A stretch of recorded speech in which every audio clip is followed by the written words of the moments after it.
उत्तराखंड के चमोली में 16,000 फीट ऊपर है रूपकुंड झील।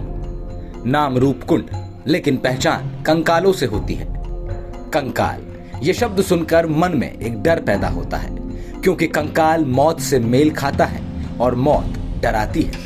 हिमालय की वादियों में इस डर के आगे जीत हो या ना हो, लेकिन एक झील जरूर है, रहस्य से भरी रूपकुंड झील। इस झील के इर्द गिर्द कई कंकाल बिखरे हुए हैं।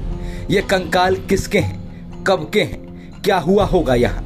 इन सवालों के कई जवाब हैं, लेकिन कई जवाबों की खोज के बीच यहाँ रहस्य आज भी बरकरार है।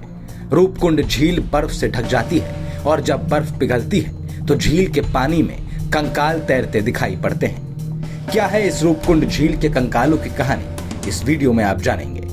कई कहानियों में कुछ जो बहुचर्चित हैं, उनमें पहली है एक राजा और रानी की कहानी। रूपकुंड झील नंदा देवी के रास्ते में पड़ती है। पहले जमाने में इसी रूपकुंड झील से होकर एक राजा अपनी रानी और कई सेवादारों के साथ नंदा देवी के दर्शन करने जा रहा था। लेकिन कहानी कहती है कि राजा और उसके सेवादारों ने पूरे रास्ते मौज मस्ती की सारी हदें लांघ दी, जिससे नाराज होकर देवी ने अपना रौद्र रूप उन पर बरसाया। आसमान से एक बिजली गिरी और राजा समेत उसकी रानी और सभी सेवादार वहीं जलकर भस्म हो गए। ये कंकाल उन्हीं के हैं। राजा पर आसमान से गिरी इस गाज का इतिहास 900 साल पुराना बताया जाता है। दूसरी कहानी कहती है कि ये कंकाल ब्रिटिश इंडिया के सैनिकों के हैं, जो साल 1841 में तिब्बत युद्ध से लौट रहे थे और यहाँ दुर्गम पहाड़ी रास्तों के बीच उनकी मौत हो गई। एक तीसरी दंत कथा भी है, जिसके अनुसार 600 साल पहले एक ही दल के ये सभी लोग बर्फीले तूफान में यहाँ फंस गए और कुदरत के कहर ने इनकी जान ले ली। तभी से इनके कंकाल यहाँ झील में पड़े हुए हैं। साल 1942 में पहली बार ब्रिटिश फॉरेस्ट गार्ड को ये नरकंकाल मिले थे। उस वक्त अंग्रेजों ने सबसे पहले ये माना कि हो ना हो ये कंकाल जापानी सैनिकों के होंगे, जो दूसरे विश्व युद्ध के दौरान ब्रिटिश इंडिया से लड़ने के लिए इस रास्ते से आ रहे होंगे। लेकिन पिछले कुछ सालों में भारत, अमेरिका समेत जर्मनी के भी वैज्ञानिकों ने इस झील के कंकालों पर अपनी अपनी रिसर्च की। रिसर्च में इन कंकालों की कार्बन डेटिंग भी हुई। इन सभी लोगों ने अपनी रिसर्च में झील के कंकालों से जुड़ी सभी दंत कथाओं को गलत साबित कर दिया।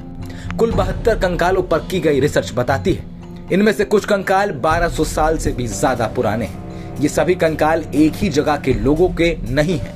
इनमें से कुछ भारत के, कुछ दक्षिण एशिया के अन्य क्षेत्रों के, तो कुछ यूरोप के, ग्रीस के लोग थे। सभी कंकाल पुरुषों के नहीं, बल्कि मरने वालों में कई महिलाएं भी थी। साथ ही साथ रूपकुंड झील के आसपास कोई पुराना हथियार भी नहीं मिलता, जिससे इन कंकालों के कोई सैनिक होने का दावा भी गलत साबित होता है।